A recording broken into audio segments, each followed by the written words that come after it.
Talk about today.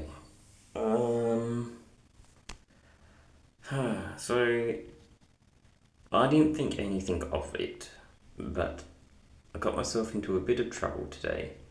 But it really wasn't that big of a deal, and I think everyone brushed it off except for one of the canteen ladies, but I'll get to it. But so I was working 6 o'clock, 7 o'clock, maybe 8 o'clock, and I was working all around the place. However, one of the jobs in was required for me to use methanol spirits, like um, methanol spirits. That's what it's called.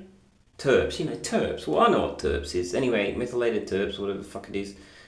And we had to scrape some really sticky stuff off glass windows.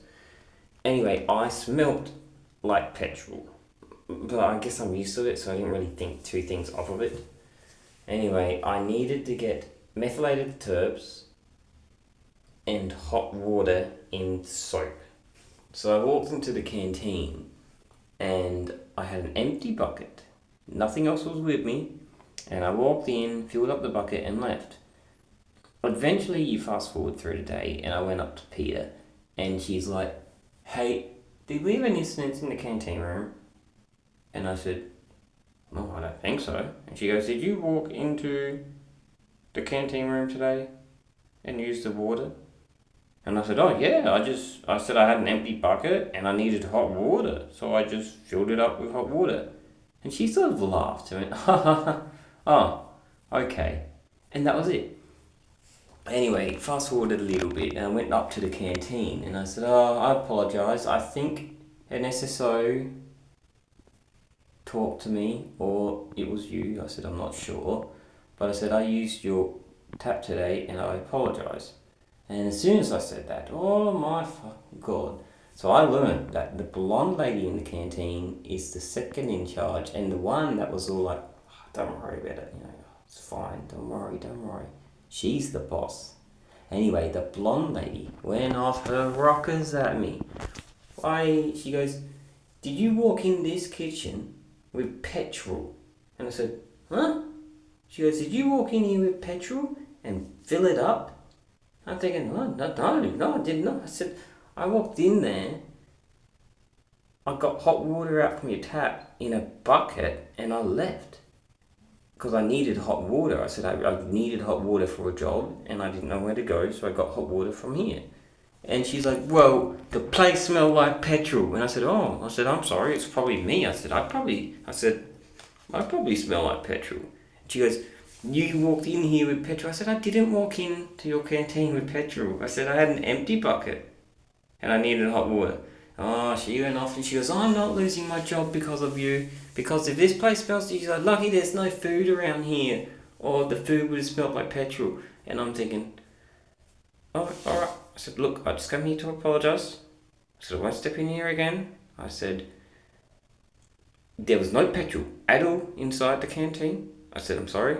I said, "Don't." Anyway, the whole time, the other lady who must be the boss was gone, don't worry, don't worry. Not like go away, but just like, don't worry. Because I approached the lady. She said, "It's fine." She said, "She's just overreacting." She said, "If you really truly didn't bring petrol in there and you just brought soap," she goes, "don't worry about it." She goes, "It's fine." I said, "Yeah." I said, "That's all it was." And yeah, anyway, my fucking hell, what a start to this fucking day. Anyway, work was alright. Even with that happened. The accusation of bringing petrol into a canteen, which is fine. I could have done it. I did not. But, it could have been a thing that someone could have done. Anyway, the day was alright. Wayne wasn't busting my ass, making me do work and work and work and work and work, even though he should be doing half of the work.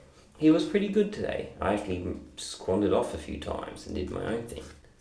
And he didn't seem to be too bothered about it. Oh, hang on. Today we also had a code black lockdown, which technically should have been a code red lockdown after I talked to all the teachers about it.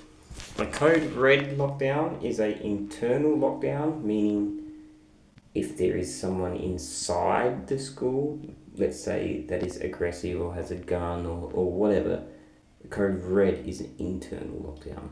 However, they set a code black, which is an external lockdown, which means someone outside is causing a problem. Let's just say abuse, harm, guns, whatever.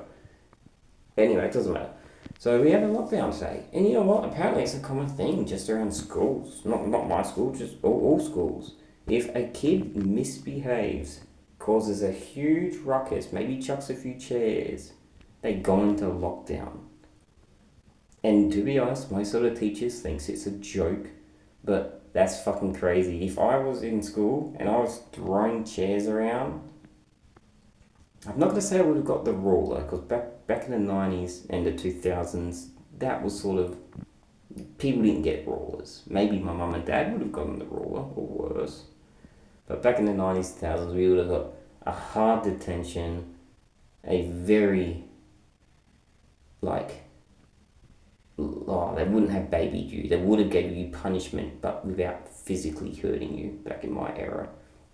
But yeah, they let this happen. They let the kid throw a tantrum, chuck chairs. They obviously did try to calm him down. I have no idea what the whole story is. But he put a chair in the wall, and yeah, it's pretty crazy.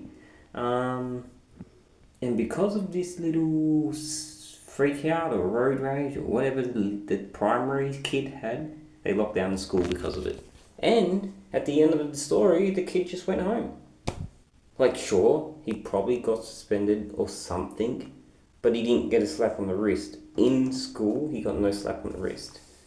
He locked down the school. The teachers all complained about it, and he just got sent home. Sure, there might be other repercussions I don't know about.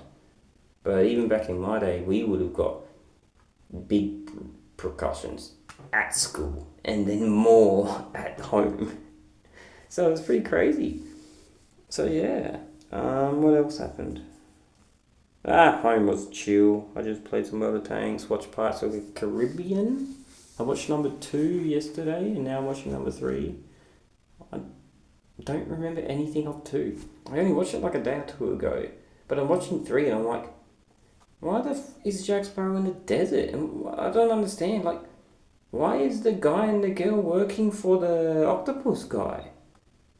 I don't understand. I don't understand any of it.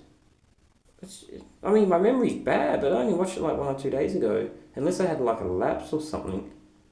I don't remember any of it. It doesn't make sense to me. So I'm very confused. I'm still gonna watch it, but if I keep getting confused, I'm just gonna ignore it. It doesn't make sense. Anyway, took a 2-hour bus ride home since I still have no motorbike or scooter. Have not heard anything about the motorbike or scooter. My highlight of the day would be the school experience. The canteen lady chucking a spat at me. The kid chucking a spat, which led to a black lockdown. And yeah, that was it was a good day. I had a small but very good chat to my American friend. I had a great chat to my Australian R1 friend. I don't know why I said Australian, but whatever. We just talked about old cars. He really digs old Ferraris and shit, and I'm like, And he likes Lambos, but I don't like Lambos. So I figured out something we disagree on. There's probably more than one, but yeah, he's like, you're crazy. You don't like this car? And it's an old Ferrari. It's very sleek, and I'm like, nah. He's like, you're nuts. He's like, what about this one? I'm like, oh, I like that one. He's like, that's a Lotus. My dad hates any English car. He's like, your dad will disown you. I'm like, yeah, my dad will disown me for that. But yeah, it's quite a funny chat. Yeah. Anyway, that's all I think. Peace. Bye. I think that's all.